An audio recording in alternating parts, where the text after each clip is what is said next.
Kendrick Perkins is alongside. My favorite ad about the Stanley Cup's called No Words, and it shows a guy when they get the Stanley Cup and they try to describe it and they just can't put it into words. I think Brunson's performance, we can find the words for it. And as a guy who pours a ton into his kids, I'm happy for Rick, man. Absolutely. Those videos of those two in the park, in the driveway, when he's shooting those little guy lefty jumpers. Now he's out there, still a little dude, hanging 15 in the fourth on a 45-point night. This is big body at his finest. How do you describe what he did?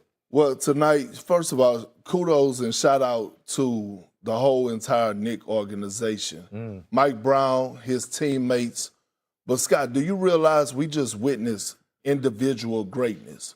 Yeah. Tonight, Jalen Brunson submitted himself as the greatest Knick ever.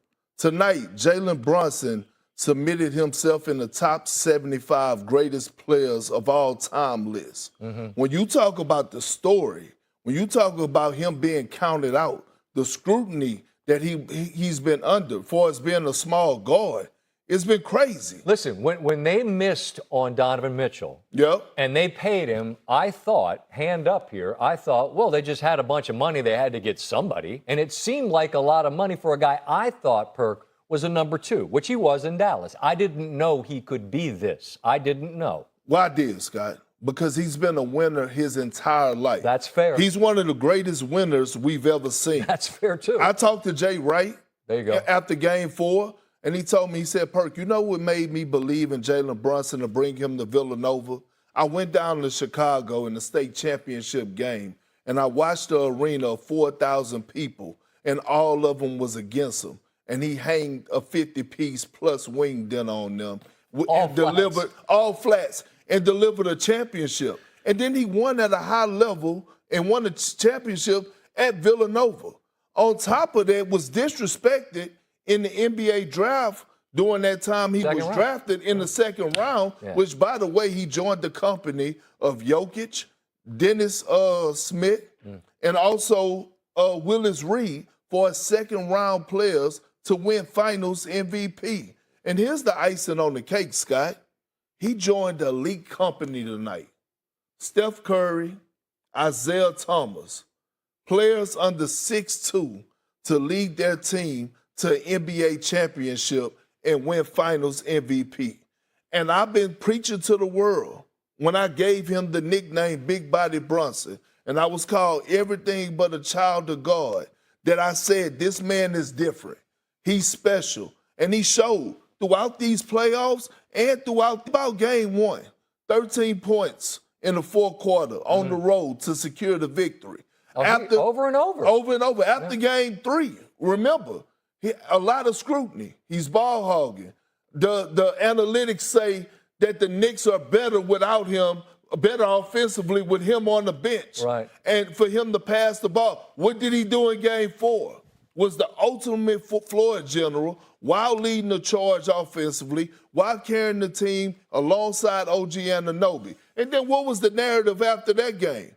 Should Jalen Brunson be the finals MVP or should it be OG Anunoby?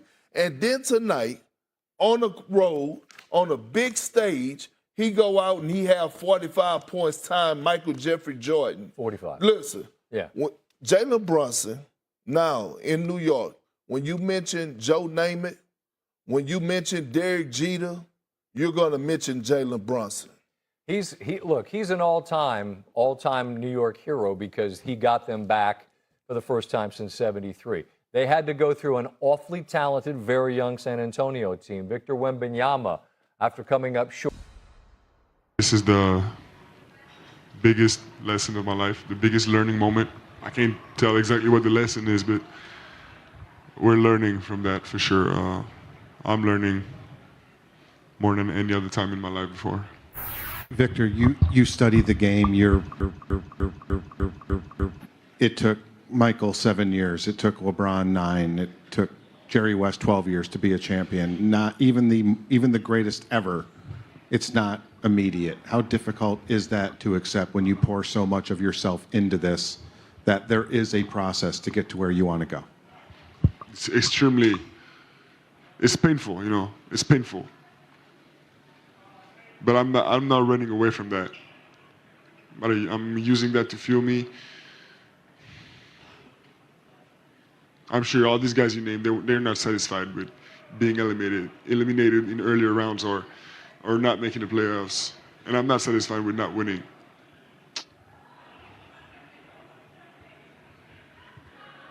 But as I said, this is the biggest lesson of my life. And as a team, there's no better experience than what we just lived. Pretty heady perspective for a young man. This Spurs team became the first team in the history of the finals to have a double-digit lead in the first quarter of 4 games, and then they did it again tonight. At the end of this series, they led for a hell of a lot more than the Knicks did, but at the end of the series, they only won 1 game. There is a lot to learn, and San Antonio, I presume, will learn from it, I should say. What do you take about what happened tonight in this game where yet another fourth quarter and yet another close situation goes the way of the Knicks? Well, first and foremost, let's give credit to the San Antonio Spurs. They earned it. They had a successful season this year. Mitch Johnson, Wemby, all of those young guys, they showed up and showed out in great fashion. But the most important thing that I love that Wemby said was that it's painful.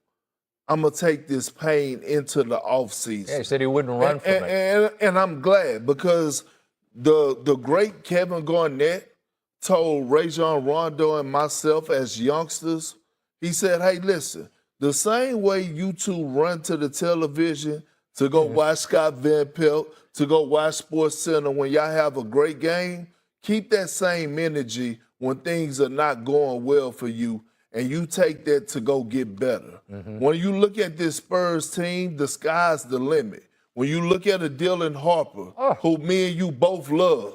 25 tonight. But listen, he's going to make all NBA teams in the near future for years to come.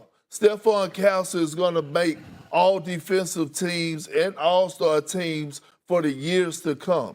If you're the San Antonio Spurs, you build and learn from this. You use this offseason and you hear all the criticism.